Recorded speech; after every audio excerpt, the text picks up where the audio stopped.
श्री शिवाय नमस्तुभ्यम। हर हर महादेव। कल 22 दिसंबर है। 22 दिसंबर शुक्रवार दशमी तिथि और 22 और 23 दिसंबर मोक्षदा एकादशी का व्रत भी है। तो कब हम मोक्षदा एकादशी व्रत रहेंगे, जो एकादशी महीने में 2 बार पड़ती है, वो कल भी है, परसों भी है, कब रहना है, तो ये जानकारी मैं आज अपने इस वीडियो में बताऊंगी। सबसे पहले एकादशी के बारे में बात कर लेते हैं। जो एकादशी है वो 22 तारीख को सुबह 8:16 पर और 23 तारीख को 7:11 तक सुबह तक रहेगी।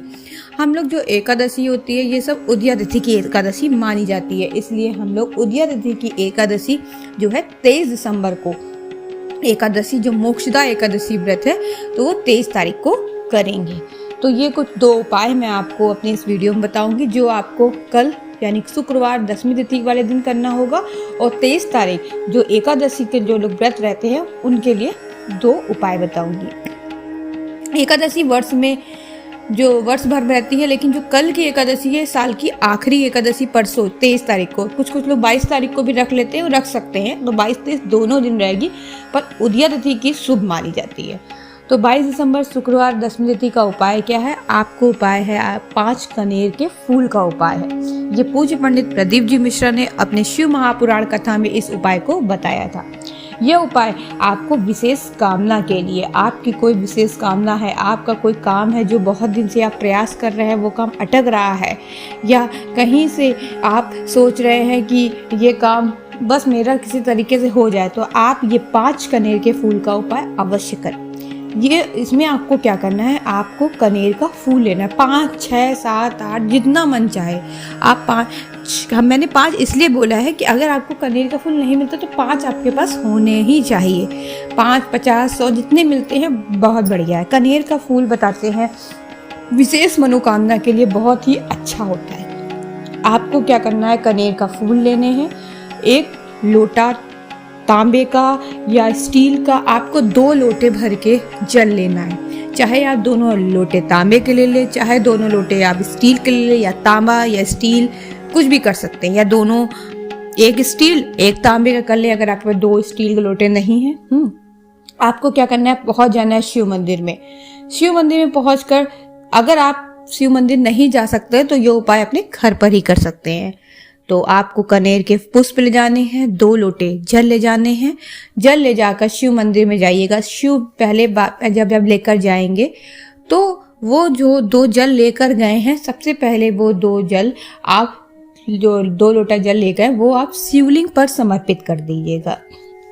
शिवलिंग पर समर्पित करते ही धीरे धीरे समर्पित करिए, दोनों एक साथ समर्पित करिएगा, और श्री शिवाय नमस्तुभ्यम ओम नमः शिवाय इसका आप स्मरण करिएगा, बाबा का जाप करिएगा आप वहीं पर जब आप जल समर्पित करेंगे। हाँ, एक चीज़ और मैं बताना भूल गई, जब यह उपाय आप सुबह और शाम किसी भी दिन इस उपाय को किसी भी समय इस उपाय को आप कर सकते हैं। और आप जब बाबा को जल समर्पित करेंगे, जल समर्पित करने के बाद जो कनेर के पुष्प ले गए हैं उससे बाबा का श्रृंगार करेंगे। कहते हैं जैसे आप कनेर के पुष्प का श्रृंगार करेंगे, आप देखेंगे जो भाग्य है आपका वो धीरे धीरे खुल जाएगा, आपकी जो सो गई है किस्मत वो भी धीरे धीरे से खुल जाएगी। तो कनेर के पुष्प का इतना महत्व होता है। तो ये आपको कल के दिन यानी कि शुक्रवार दशमी तिथि पड़ रही है, इसमें आपको ये उपाय करना है। जब आप शिव जी के कोई भी उपाय करेंगे तो आप दक्षिण की ओर बैठेंगे और आपका मुख उत्तर की ओर होगा।